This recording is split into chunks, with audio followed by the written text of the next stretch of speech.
ओम नारायण हरि। वामन भगवान माँ अदिति के मनोरथ को पूर्ण करने के लिए बलि के महायज्ञ में पहुँच चुके हैं। वहाँ पहुँचकर उन्होंने राजा बलि से तप करने हेतु 3 पग भूमि की याचना की। भूमि दान का कितना बड़ा महत्व है, उस महत्व को जन जन को बताने के लिए स्वयं भगवान वामन ने राजा बलि से संवाद करते हुए भद्रमती और सुघोष ब्राह्मण की भूमि दान के संबंध में बहुत ही सुंदर प्रसंग का वाचन किया। अतः आप सावधान हो करके सुनिए। तदुपरांत भद्रमती ने दान से प्राप्त हुए भूमि अपने कुटुंबी ब्राह्मण को दान कर दी, क्योंकि भद्रमती भूमि दान का महत्व जानता है। उसके पास कुछ नहीं है, लेकिन भूमि दान उसने इसलिए ली कि वो आगे दान कर सके। तो भूमि दान अपने कुटुंबी ब्राह्मण को दान कर दी। दान लेने वाला ब्राह्मण हरि भक्त तथा विद्वान था। उस दान के प्रभाव से श्री विष्णु ने भद्रमती को उत्तम ऐश्वर्य प्रदान किया। उसके बाद वामन भगवान राजा बलि से कहते हैं, हे दैत्यराज, इसीलिए मैं तुम्हारे कल्याण के लिए ही भूमि दान मांग रहा हूँ। भूमि दान से बड़ा कोई दान नहीं।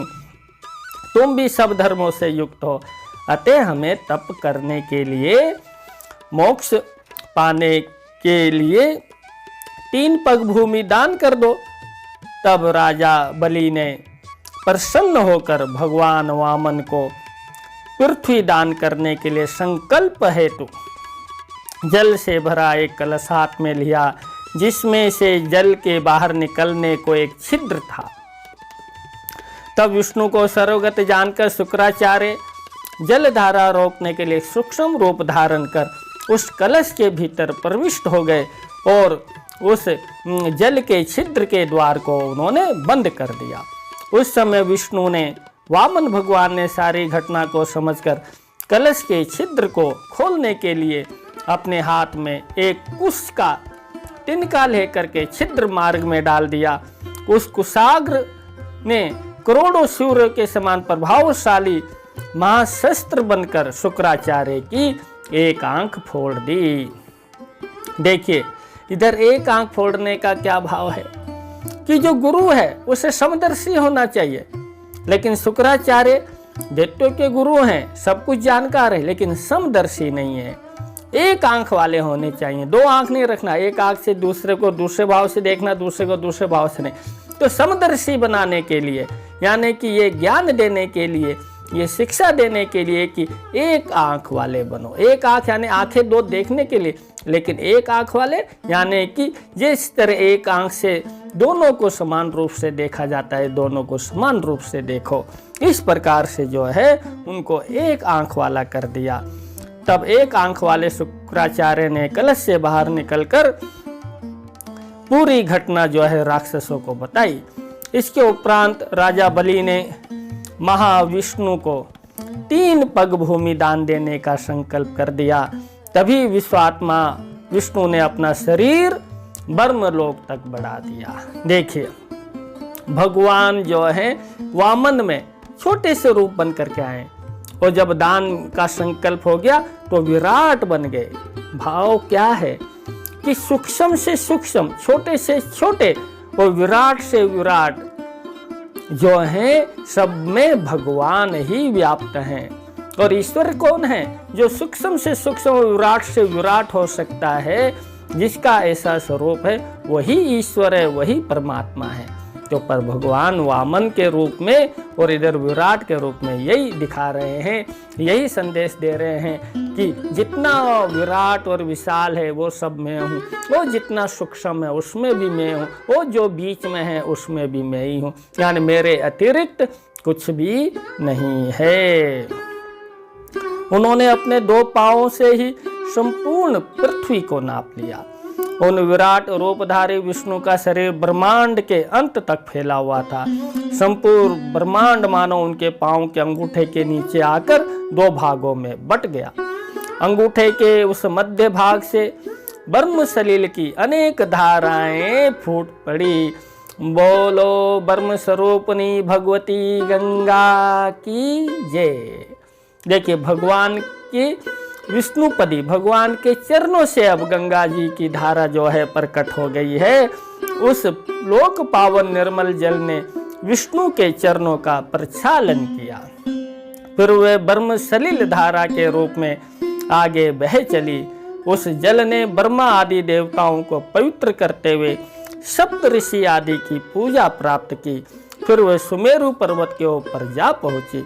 उस अद्भुत दृश्य को देखकर ब्रह्मादि देवता तथा ऋषि मुनि प्रसन्न और आश्चर्यचकित हुए। ब्रह्मादि देवताओं ने कहा, हे परेश, हे परमात्मा स्वरूप, हे अनंत मूर्ति, आपको नमस्कार है। हे ब्रह्मात्मा कर्मशील परात्म रूप परात्पर अखिल रूपधारी, आपको नमस्कार है। हे जगत मूर्ति सनातन परमात्मा, आपको नमस्कार है। देवता स्तुति कर रहे हैं। हे विश्व चक्षु, आप विश्व बाहु, विश्व सिर तथा विश्व गगन है, जो उनका विराट रूप है।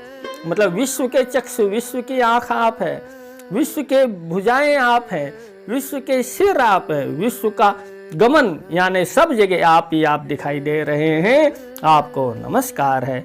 इस प्रकार ब्रह्मा आदि देवताओं ने महाविष्णु की स्तुति की। ये विष्णु का रूप महाविष्णु का रूप विराट रूप है। तब श्री विष्णु ने सबको अपना अपना पद देकर प्रसन्नता एवं अभय प्रदान किया। फिर माधव ने राजा बलि को बांधकर रसातल में भेज दिया तथा समस्त भोगों से युक्त निवास प्रदान किया। इस प्रकार वामन विष्णु ने राजा बलि को राक्षसों सहित रसातल में पहुंचाया तथा देवताओं को उत्तम स्वर्गलोक दिया। देवताओं द्वारा अर्चित, महर्षियों द्वारा स्तुतित किए गए तथा गंधर्वों द्वारा गाए गए भगवान विष्णु ने पुनः वामन रूप धारण कर लिया। ये देखकर ब्रह्मवादी मुनियों ने एक दूसरे की ओर हंसते हुए पुरुषोत्तम भगवान को मतलब उनकी लीला को देख करके बड़ा आनंद करते हुए उन्हें प्रणाम किया। सर्वभूतात्मक विष्णु भगवान वामन रूप धारण कर अखिल भुवन को मोहित करते हुए तपस्या करने के लिए वन में चले गए। विष्णु जी के चरणों से उत्पन्न गंगा जी का ऐसा प्रभाव है कि वो स्मरण करने मात्र से ही सब पापों को नष्ट कर देती है। गंगा गंगा गंगा माँ, ऐसा स्मरण करना चाहिए हमें भी। हे राजन, गंगा सब पापों को निश्चित रूप से नष्ट करती है। केस, हड्डी, नख, दांत तथा भस्म आदि भी गंगा के स्पर्श मात्र से ही श्रेष्ठ गति को प्राप्त होते हैं।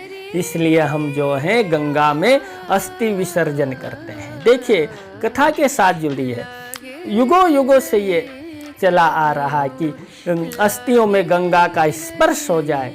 इसलिए हमारे यहाँ ये पद्धति बनाई गई कि मनुष्य की अस्थियाँ जो अंतिम समय के बाद जो है अंतिम क्रिया के बाद उसे गंगा में प्रभावित की जाए, यानी गंगा जल का उसको स्पर्श मिल जाए। यदि वह महापापी हो तो भी परम पद को प्राप्त करता है। हे राजन सुनो, गंगा पाप नाशिनी है। गंगा जल की मात्र एक बूंद का सेवन करने से ही नरक का भय दूर हो जाता है। हे राजन, मुनियों ने जो भी पाप कहे हैं वे सब गंगा की एक बूंद के अभिषेक से ही नष्ट हो जाते हैं। जो लोग इस अध्याय को सुनते हैं अथवा देवालय में बैठकर बाँचते हैं उन्हें सहस्त्रों अश्वमेघ यज्ञों का फल प्राप्त होता है। देखिए, हमने आपने उस वामन भगवान की कृपा से इस अध्याय की कथा को सुना है, तो हम सबको भी जो है यज्ञ का फल उस प्रभु ने हमें प्रदान कर दिया है। इति श्री पद्म पुराणे कार्तिक महात्म्ये गंगा प्रादुर्भावो नाम पंचविंशो अध्यायः। इति श्री पद्म पुराणे कार्तिक मास महात्म्य के अंतर्गत गंगा प्रादुर्भाव नामक 25वां अध्याय समाप्त हुआ।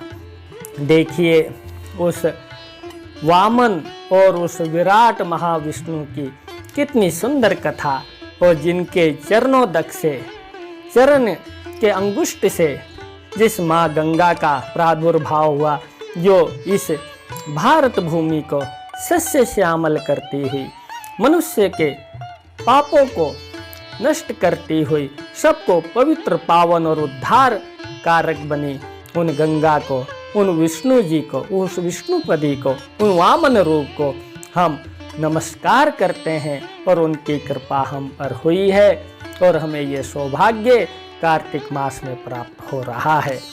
कल जो है हम 22वें दिवस की कथा में प्रवेश करेंगे, जिसमें अध्याय 26 और 27 दो अध्यायों की कथा का हम श्रवण करेंगे, जिसमें बहुत ही सुंदर कथा जो है सुदास नामक जो महाबली राजा हुए हैं श्रवण करेंगे, और किस तरह से वो राक्षस बने और किस तरह से ब्रह्म राक्षस हुए और किस तरह से जो है ये सब घटना में गंगा जल का जो महत्व है, गंगा जल की बूंद से कैसे पवित्र हुए, ये सब कथा का श्रवण कल हमें उस नारायण की अनुकंपा से मिलेगा। अब हरि हमको देख रहे हैं और वो आज्ञा दे रहे हैं, उनकी आज्ञा का पालन करते हुए आज की कथा को यहीं पर विराम देते हुए